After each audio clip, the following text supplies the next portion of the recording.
Okay, well, we'll start in a couple of minutes.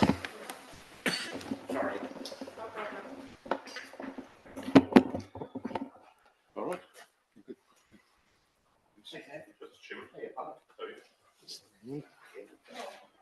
Right, so I'll just get the, this is a workshop, so there's no formal opening or there's no minutes of previous meeting.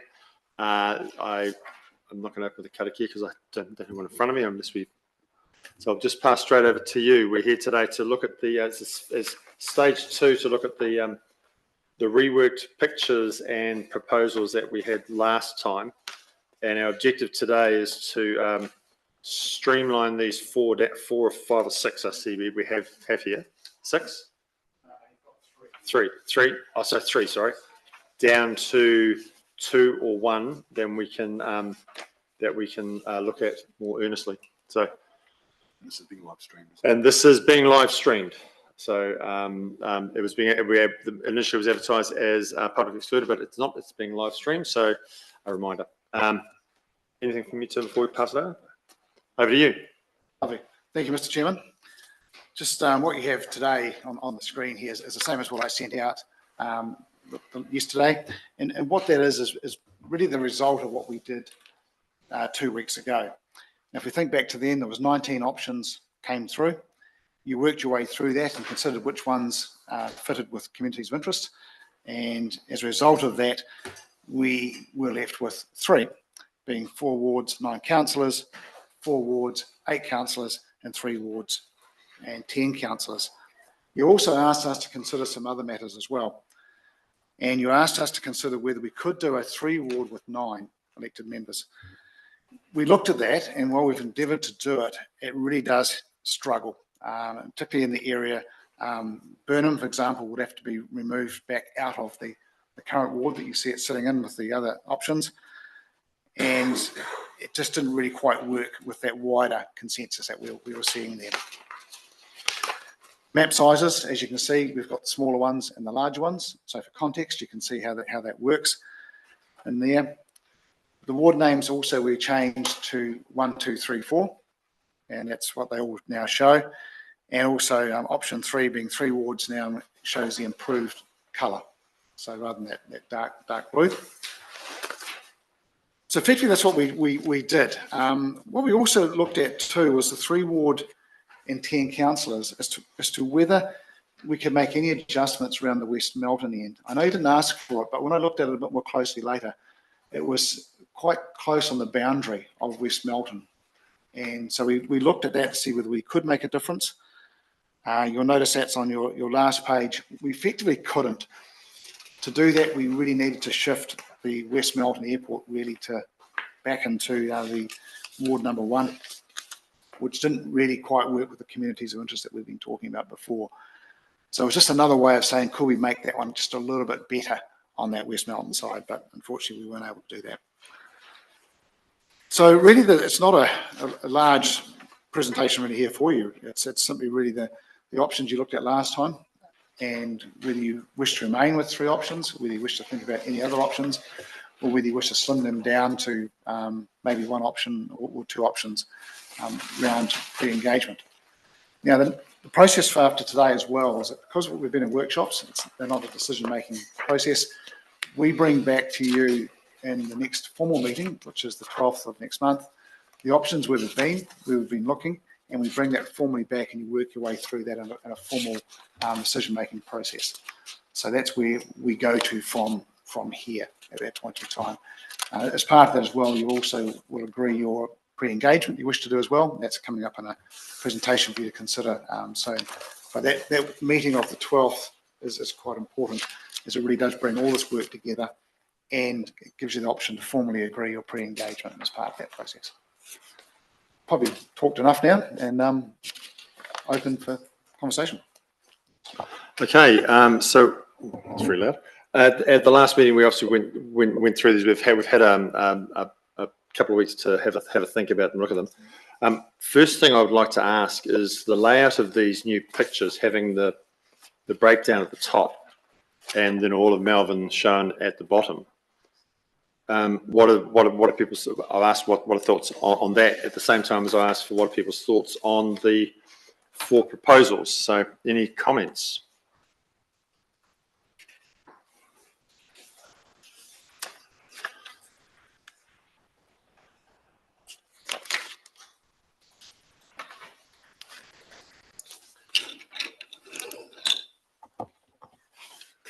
Sam. Thanks, Mr. Chairman. Thank you for the maps and the changes that you've made around the naming of them particularly. I think that's just important to think about where they sit rather than tagging history to where they are, and also with an uncertain future as to what you might call, particularly in the options, well, the pink Ward 4 and Ward 3 in some of them, because there's no existing name that neatly covers where they sit. I was interested in just your final comments, though, around the map that you've disregarded, because I felt that map actually looked better than including the area around West Melton Township more closely without the airport as a better reflection of the community. It's of interest than the area right around West Melton kind of still being in Melbourne, but including the airport, because the airport's a space that's used by people from right across the district. It's not just a West Melton facility, it's a facility for lots of other places. But if you're living across the road from the township of West Melton, I think you're still feeling like West Melton's your school, West Melton's your rugby club, West Melton's your netball club, West Melton's all those other things, and you still go to the Four Square. That's still your town. So I don't know what other analysis you did between having that option and disregarding that, but I was just a bit surprised to read and then hear what you've said. It was actually around that airport. I felt that the airport itself was a part of West Melton. And so the splitting of it and taking it off was actually, I felt in my mind, that was a splitting of the community of interest. But hearing what you've got to say there as well makes you think, did I get it right? Because you're right, that others in the wider community will also be using that airport. And so I suppose that's a question you need to ask, is whether you feel, are we splitting a community of interest there? If you're comfortable that we're not, then that there is just an amendment basically to the 3 Ward 10 that we had there. And maybe a good option for you. Cool. Yeah, I mean, Bruce, you live there. Yeah. No, it's okay anyway, but I'm just wondering where is the boundary there with that particular map? You know, like the road boundary, where would it be? So which one are you talking about there? That's the last one. That's shown as It was appendix the last 1. one we were talking. Yeah, it's on map number. Well, it's the last paper we've got here, where you've got, you've cut it off. What road is that boundary? How much of West Melton does it take in, and how much does it lose? Thanks. Unfortunately, I don't have that. Because I know Sam mentioned the school and the Four Square and everything was still in this, but what part of the town have you brought back out? Unfortunately, I don't have that map in front of me in the detail. I was probably focusing more on the airport. Yes, no, that's right. Yeah. Well, the airport sits on Whedon Ross Road, and then you've got the other speed thing on the other side. That the Ronnie Moore, you've got that, and then you've got where West Melton does a tremendous amount at the Willows, etc. Like the school's got plantings all in the Willows. I just wondered whether we've cut that piece out or whether we've like that would take you back up to about Calders Road. If you went to Calders Road, that would then cover what West Melton has done. Whereas if you cut it off at Whedon's Ross Road, that would then mean that the Army, they would be in Melbourne Ward, where currently they're in our ward. Unfortunately, I didn't bring that with me. I was remiss in not bringing the detailed map. It's really just a matter. It would probably population-wise, it probably wouldn't affect much. But I'd just be interested. The community of interest is those things that I've talked about. Bruce, it looks like it's Sorry? It looks like it's Chatterton's, Langdale's, I was just about to say that. Old West Coast Road. Yeah. Is the revised. Yeah, that would be a long way back further. Yeah, it's right on the border with Christchurch City. Yeah, yeah. And I get that the point of the connection to the airfield is it's a facility connection rather than a people connection. And the map that you were suggesting we keep in is leaving out some of the people connections piece. That's just why I was thinking about the different part. Yeah, thank you, It's Mr. a Chairman. good point you've raised on that one. Okay, that's good point, Sam. So, look, we're in a position where we've got, to me, it looks like three very similar decisions to make. The benefit about the last one, the one that we've just been looking at, is the three ward, in that it gives us three areas where there's representation of multiple councillors in each of the wards. There's a 3-4-3 split, and the other ones are a. In fact, I don't think any of the other ones. Oh no, the one on the previous page does that as well. Have I got? I think I might be one out. The three wards are all 3-4-3. Right. Okay. So the 3-4-3, and I guess I've got this on as as opposed to the chair. Just my thoughts on this as a Rolleston as a central representative is there is having 3 people in the Melvin ward and 4 people in Rolleston and 3 people in the ward 1 means that there is support for councillors as we go forward for any particular issue that comes up. The councillors have inherent support.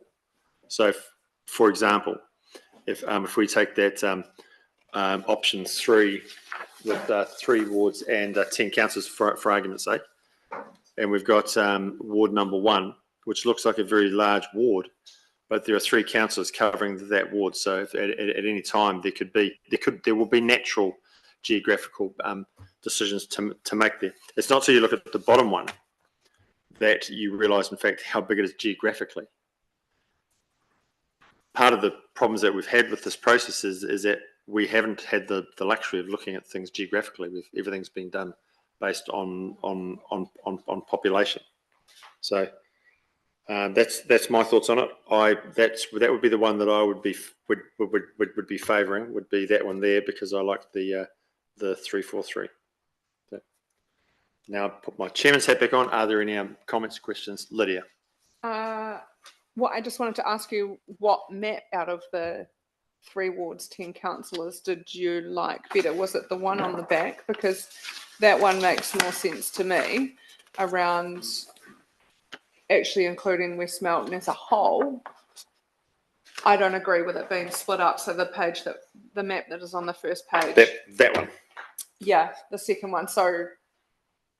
Yes, sorry. Yes, that one. Yeah. No, the next one over. Keep going, Murray. That yeah. one. Yeah. That there That's what you makes were a just lot talking more about. sense Yeah. to me.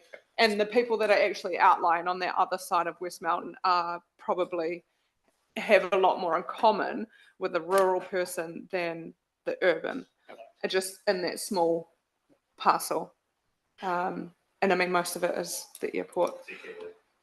So I think that's better. I agree. Like when you look at the size of Ward 1 and the vast difference in geographical land,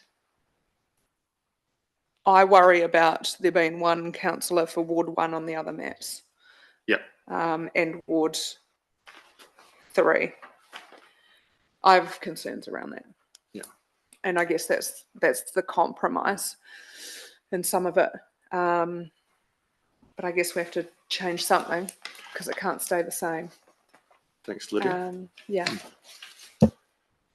Could I just say, in that scenario, though, making the Ward 1, it's a very big ward. The population-wise would be, or the demographics of it, would be basically just to the bottom, to the south. Do you believe, Lydia, that we would have a chance of even getting one of the 3 councillors? If you took to that. Because, it's the strong voting would be at that bottom corner. I think at the moment, if we were to translate our current model into this model, then there's actually currently 4 councillors who would cover that area at the moment anyway. So Yes, agreed. Yeah. Agreed.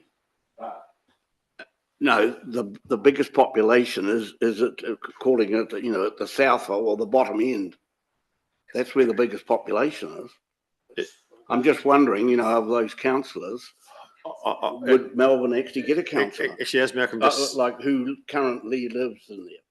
as actually, I'll just pick up that by making an observation, which may answer your same point as well. I see on that on your chart there, Ward 1 is minus 0.96% and Ward 3 is plus 9.8%. So it looks to me, Murray, as if you push that as far as you possibly can, because if you push that any further, it pops out over the 10. That's correct. We have pushed it as much as we can to make it fit. At the end of the day, it is a numbers game, but we've tried to obviously keep that community of interest together. If we start to make other adjustments, then you start to run the risk of the community of interest getting broken up. Bruce, does that somehow go to answering your question? Does that somehow go to answer the question you raised? I feel that there is a risk that's only my own opinion. Okay, thank you. Lydia. I just wanted to talk to Bruce's comment. I think that if we look at past elections, what is known as the Melbourne ward actually has the biggest turnout in voting. Yes. And so actually I think it would probably be the Ellesmere if they were concerned. Right. I mean, it's different, but sometimes change is good. Yeah. Thank you. Mr. Mayor? Well, the current Melbourne ward is massive anyway, geographically. You know, like, so adding in a bit more is just making a massive area, like just more massive. And so the change in geography, I mean, travelling, if you live in Darfield, travelling to Southbridge is still shorter than travelling to Arthur's Pass. So, but if you live in Southbridge, travelling to Arthur's Pass becomes a really, really, really long way. So who knows where the future elected member is going to come from. So I think it highlights the need to be really clear about these maps with the community ahead of the next election, so people know what they're getting themselves into and what they're standing for in that election. But that, to me, if I was in the community looking at the 3 ward or the 4 ward option, both of them include a West Melton, Lincoln, Prebbleton connection. So that's kind of we're basically landed on that as the change that is going to be at the end of all this. And then it's really down to whether the people of the current Ellesmere and Melbourne wards prefer to work together or work separately and think that they have more in common than they have indifference with one another. And so today I hope that we're going to, I don't think that we can, if we're going out for pre-consultation, I think it's good to actually have some options for people to choose rather than just this is our current preferred option, what do you think? And so having a 4 ward option and a 3 ward option, I think gives that direction to the community and allows them to engage early on what that looks like. So to me, the question is it option 1 or option 2 as our 4 ward option? And it seems like most people have said the map on the back is actually the better map to go out with the option 3, with the 3 ward option. So then it comes down to whether you want 8 or 9 councillors. And that's kind of the major difference between the option 1 and 2. And if we're going out to the community on it, the 4 ward option is 10 councillors. So, sorry, the 3 ward option is 10 councillors. Either of the 4 ward options is going to be less than that, at 9 or 8. And so maybe it's better having the 9 as the conversation with the community, because then it's not about an extreme change in councillor numbers overall to muddy the combining of ward boundaries along with a really big Melbourne and Ellesmere ward. So I think I'm leaning towards option 1 and option 3B is the maps that we should go into pre-consultation with. Okay. That's, so I guess, any comment around that? Thank you, Sam.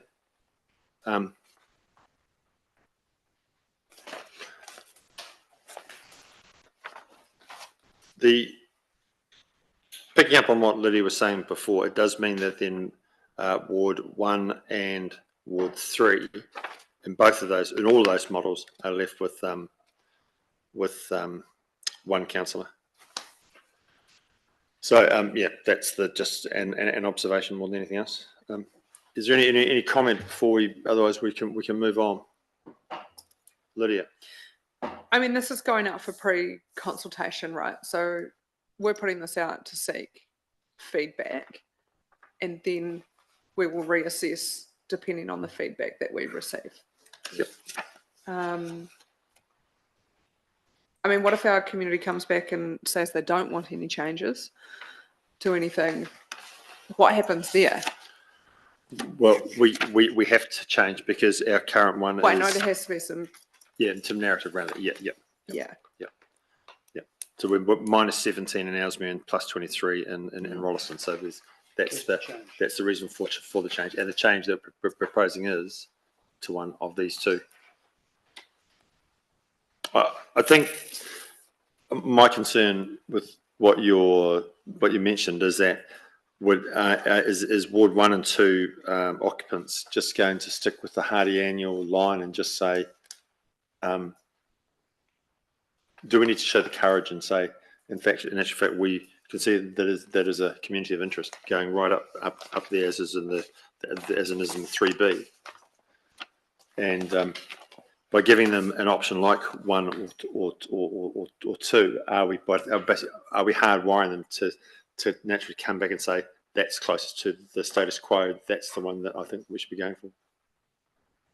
Yeah, and that's a good question, because in the end, we will have to bite the bullet and pick one of these. But I think in the pre-consultation phase, this is still about collecting community voice back into this and helping us guide it. And if they do really strongly come back and say we want to keep those wards separate, then that helps us have direction, because at the end, we're just here to make decisions, good, wise governance decisions, but also reflecting what the community feedback can look like. And option 3B clearly gives them the challenge, which is the change in wards, and option 1 or 2, whichever one the committee wants, allows them to keep something as that change happens for some of the rest of the district. But if we choose option 1, Rolleston, well, the current Rolleston ward is already at -9, so within 3 years, that -9 would be nearly underrepresented at that number. So in 3 years, we would have to go through this again and change something else, because they will be breaching the 10% mark, probably with the updated numbers that we have before we go to the election. Just on that though, you still only required to do it every six years. Okay. So what you decide to now, if the numbers do change, my understanding of legislation is that you're not obligated to go back and make that change.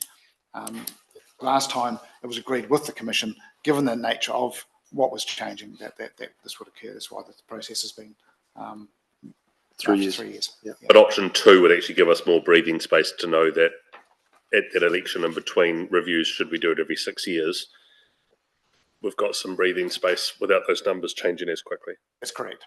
Yes. And I guess the only change in there is Rolleston going from, Ward 2 going from 4 to 3. Everything else seems to be sitting the same. So maybe there's some courage in going out with the option 2 as opposed to option 1. Yeah, that might be right. Yeah, might be rethinking my preferred. Yeah. Okay, so thoughts on, I think that we seem to be narrowing down to 2 and 3B. Let's open it up to that conversation. We don't disagree with 2 and 3B. Let's throw it out that way. All right. Well, it's a workshop, so we don't need to have a motion or anything, but I guess that's the direction we're looking at, 2 and 3B. Do we need to have any more conversation about this? Others, if not, then we'll move on to the consultation. How are we going to do the consultation? Perhaps if I can just clarify if I can. So that's option 2, where it's 4 wards, 8 councillors. Yep. That's what we're talking. We're talking no community board, and we're talking the 3B. Okay. So what I'll be doing is staff will write up a report that will actually consolidate the last workshop and this workshop and bring it back to you for actual decision making as part of that process. So, thank you for that. Mr. Chairman, can I ask something else? Yes, please do. On that as well, can the report also just highlight the previous decisions of the committee? I'm not sure if they've been to council or not, around STV voting in Māori wards. So that's just included in the same report. Yep. They've all gone back to council and formally through, but I can put them in there, basically a path. We were up to. Yes. Yep. Sorry, Mary, I've just seen a maths problem.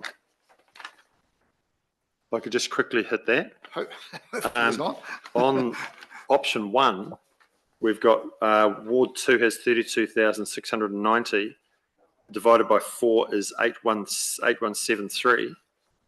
And on option 2, we've got 32,310 divided by 3 equals 10,000. How does the 6%? Can you just explain that for me? How the 6%, how the minus 9% becomes positive 6% over a? Maybe it's my maths, not your maths. Quite possibly now that I think about it. But can you just quickly explain that? Does anyone else follow that, or is it worth getting Murray to explain it? I was actually worried when someone says something isn't right, and so I'm just looking at it now to think, is this correct? I mean, it looks correct to me. I'm just not the easiest thing to explain the differences from the quotas. Mr. Chair, I think the population member ratio is correct, and then the percentage is just the percentage difference from what the average member representation is. So it's not actually about the number itself, it's about the average representation. And that changes when you have either 8 or 9 members. So they're not quite equivalent because you've. As I said, Murray, thank you. It was my maths, not yours. Yeah, I can feel the sweat on my brow though. Murray, just a quick question. The report, I think you said it's in March the 12th or 13th or something like that. Is that a recommendation to council, or is it a resolution that we go to pre-engagement? I'm just wondering when we inform the council itself about where this committee's landed before we go to pre-engage consultation. What we need to do before the 12th, we need to brief the council as to what the committee would like to do, what it's been working its way through, and you could do it. Actually, just rethinking that. There's no decision being made at this point in time. And so once the committee makes the decision, which will be the 12th, my take would be that we would then inform the council what the committee is wanting to do for pre-engagement. We don't need a formal resolution of council before we go to pre-engagement? No, we don't. No. So the committee works its way through to it comes to its final choice after the pre-engagements occurred. It then makes a recommendation to council. And the council then says, yep, I'll take that up, or no, we don't agree with it, and is it part of that process? So the key one for the 12th is for the committee to say, you've been through a process up until now. Do you still agree on the 12th? So at the 12th, you might say, look, actually, no, I'd like things to be a little bit different. You've rethought some of that. So that's that opportunity through there, because again, we haven't made those formal decisions. At that point, we'll then talk to council and say this is the why and how and what's come about. So the council's fully informed before anything gets out into that wider community. Thank you. So just to clarify, at that meeting when it goes back to council, that is the entire package of everything that this representation review has done goes to council. Sorry, on the 12th, it'll be everything we've done up to now, and we'll bring through the previous decisions as Nia was asking for as well. When the council gets its final recommendation from this committee, it's much simpler than that. It's simply just here's the recommendation of the committee, and it's part of that process. But we are also live streaming now too, of course. So we are informing council really as we go. Yep. So that's a different dynamic than what we've had in the past. Yep. Well, council's asked us to come back up with a recommendation, which of course is exactly why we exist in the first place. Okay. Anything more on this? Otherwise, we'll move on to the Oh, sorry, Sam. Oh, we'll move on to the consultation part of the briefing. Are you on the? on the computer here, or will we?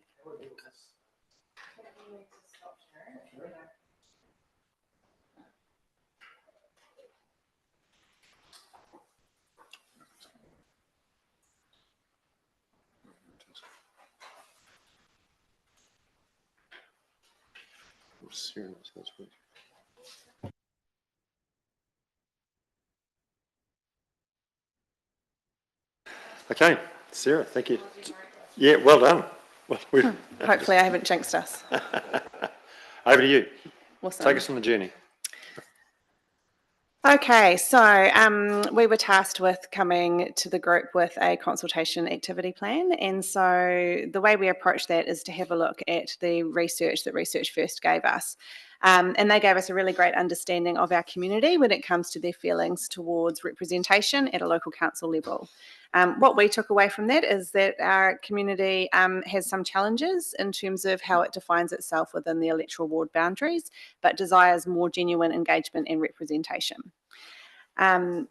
It's interesting because I came across a statistic from a LGNZ think tank poll, because I think there can be a generalised view that perhaps people are less engaged with local government politics.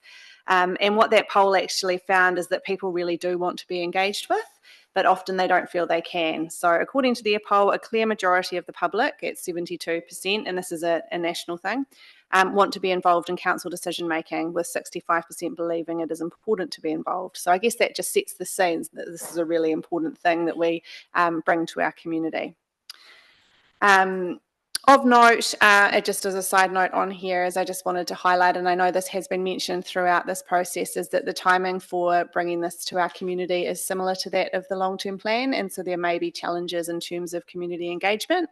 A conversation we had just earlier, it could go either way. The increased activity in the market could actually move in our favour in terms of having an increased presence, but there is the risk of community fatigue as well. So when we had a look at what this approach might look like, we had some clear areas that we were focused on.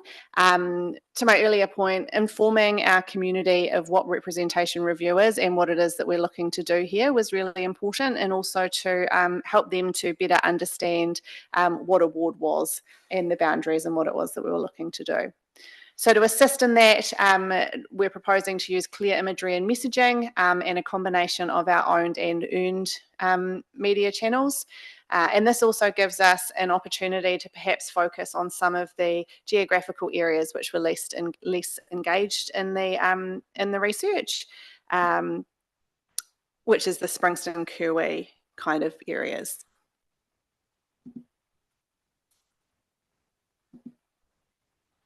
Is this me jinxing it? It's just stopped. I can go backwards. I cannot go forwards. I'll go back out and come back in.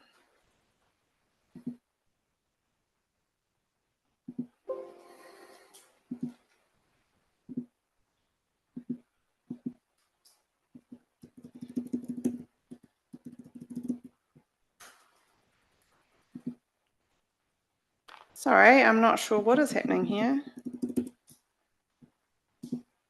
See if I can get in another way. You want to go and get some IT support? No, if I might just have to go out back and come back in, so it just won't be as smooth as it could have been. So just running through some of the channels here, this would be a largely digitally led campaign for many reasons, one of those being our ability to measure that, but as always would be backed up with some of our more traditional advertising mediums. One of those, for example, would be the use of the Selwyn Times, which is local newspaper, and also activation display within our facilities, and what we would use there would be our digital screen network.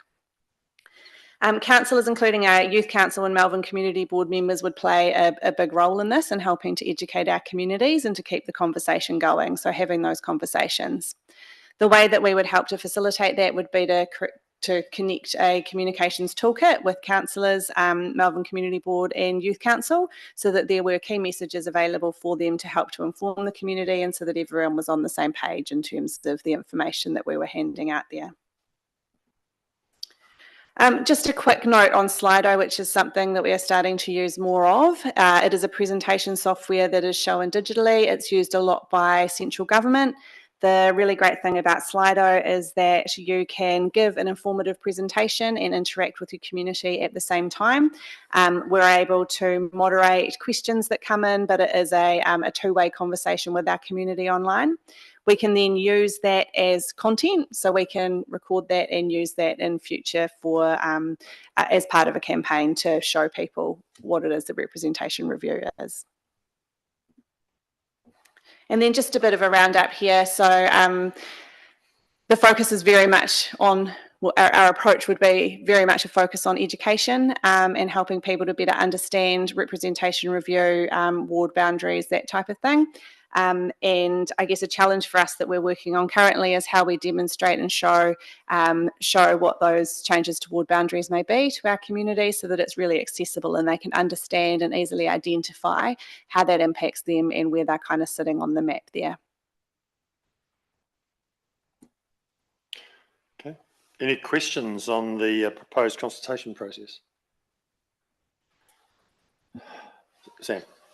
Thank you for that. Great to see. I'm wondering if just a couple of things, the road names and the clarity around the maps, just so when people that live near the boundary can actually easily identify where they sit. If there's going to be anything printed, whether it's in a newspaper, it's really hard to add all the road. Like this, I realise that's going to be tricky, but for people to clearly identify where they're at, I think it's quite an important part of the process. Is there any thought to how you might do that?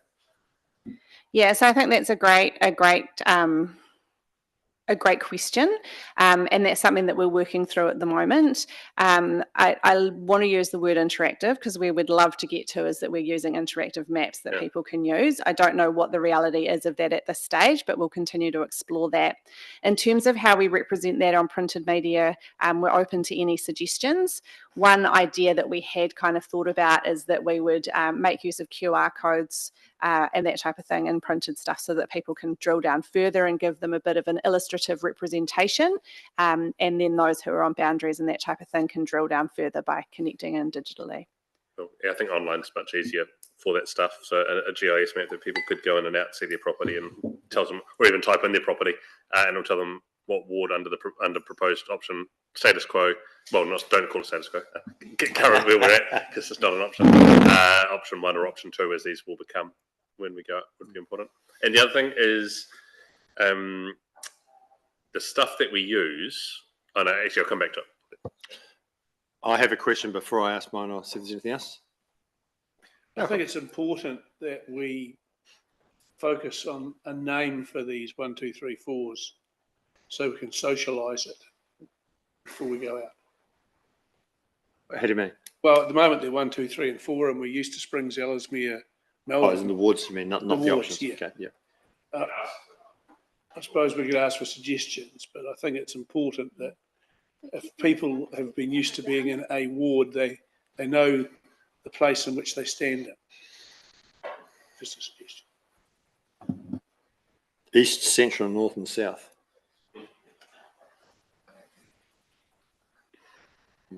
Okay, Molly. We'll swing back to that, to Malcolm. Talking about the communication strategy and Selwyn Youth Council, what do we want from youth in this? Because, like, I don't know, I know not a lot of people my age are raving about district boundaries, even though it's very interesting stuff. So what sort of impact do we want Youth Voice to have on this? And what do we want Selwyn Youth Council to actually do? Because we can put information on our Instagram page and be like, look, we're thinking of changing things, but do we want youth input? Will youth input change anything at all?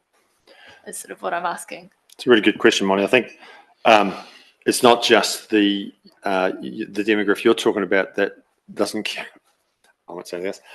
There's what we're after is we're after feedback, and I guess it's about the youth council has got representation into the group that has probably more life in this here than any other demographic group that we have, because you're the ones who are going to be living with it the longest.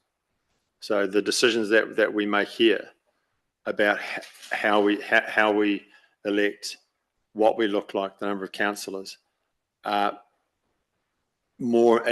just as important to members of the youth council and the fraternity that you represent. And I guess that would be the avenue of putting it. That the council wants to know what the youth think, because it is important, as important as anyone else's voice. Yeah. Does that sort of answer your question? Yeah. Can I ask Thank you. Of course. I've forgotten the decision we put to the community. Community gives us feedback, and then how is our final solution decided?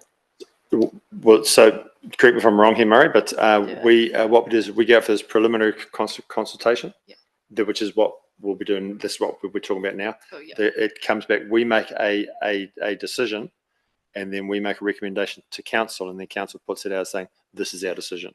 Okay, cool. Yeah. Yep. No. If I could perhaps make a comment, that's exactly right. And the key thing, whatever we do here, we want to be able to capture those views and be able to use them to say, what does it really mean?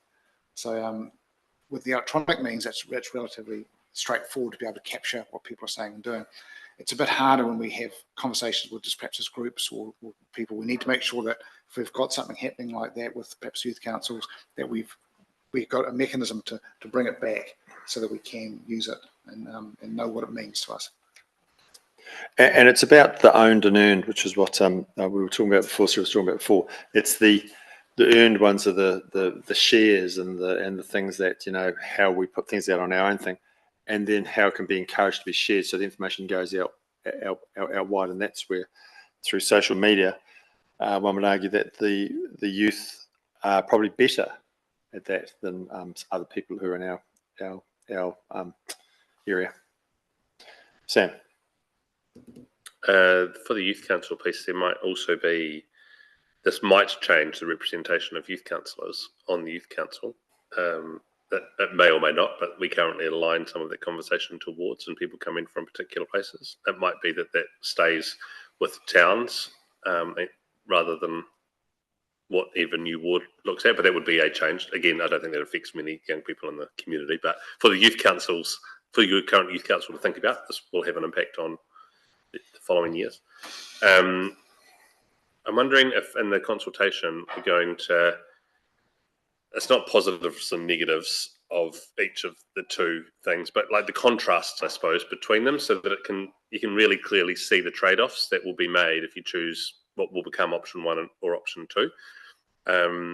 In option, because for example, the 3-ward map, one of the downsides is the big green area is a lot for anyone to have to cover and travel should everyone get elected from one side of the district.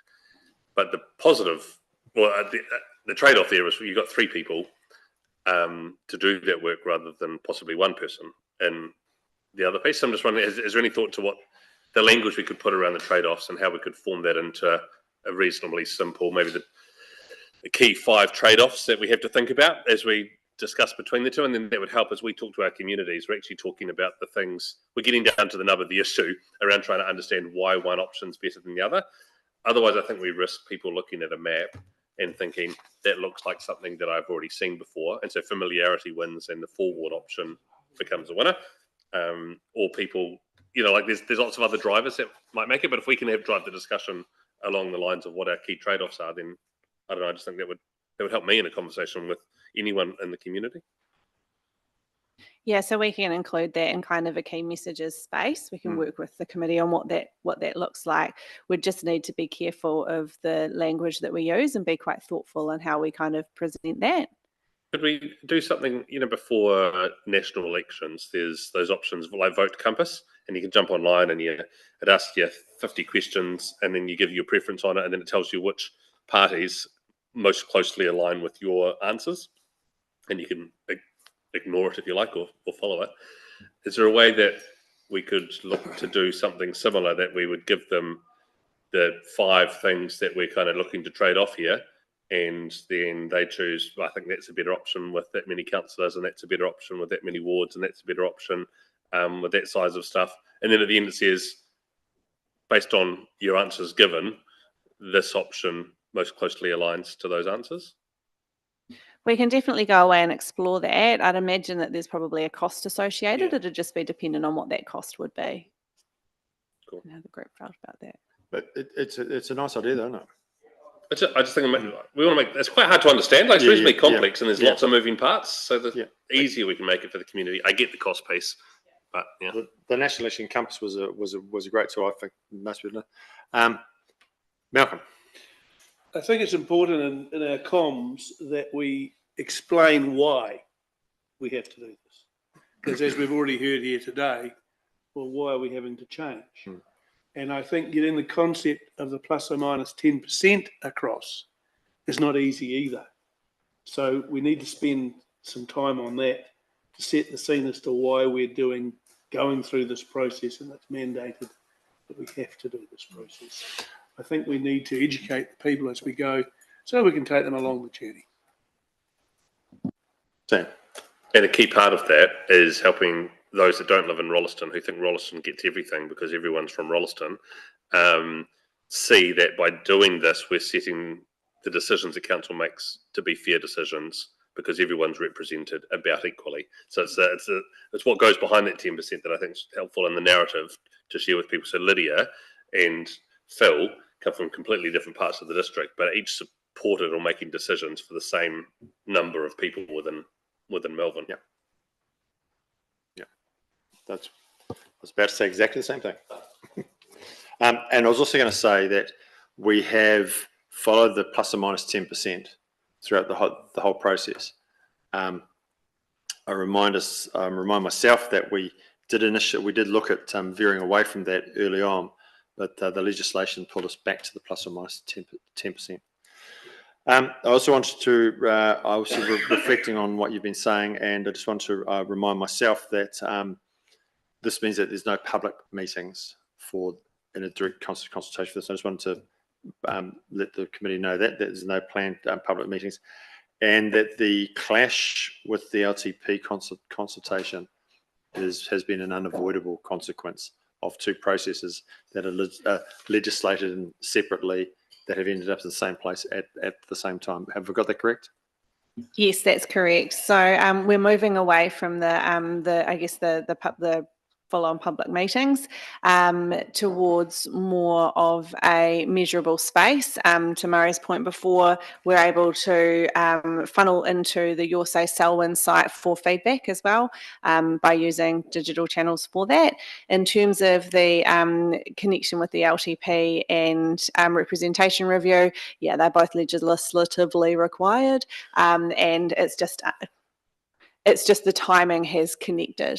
And as I mentioned earlier, it could go either way in terms of it could be a really good thing or it could impact slightly on the engagement from the community. Thank you. Just a question for me, and listening on some of the comments from Sam and Malcolm. If someone wants to drill deeper into the reasons for the ward structure or the options in front of them, is there a channel where they can leave an email or ring up and ask a question? Because there might be some people wanting to understand exactly why some decisions have been made. Have we thought about that?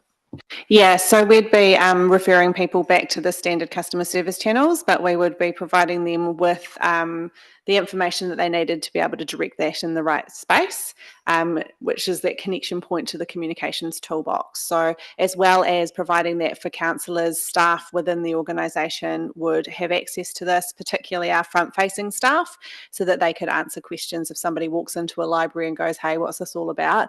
then at least they have something they can talk to, and then use our existing customer service response channels to get people to where they need to go. Okay, thank you. Right. I guess that's the consultation part. We've looked at the maps. If there's anything else that we want to talk about, that could probably conclude us. Thank you very much for your time this afternoon. Thank you, Chair.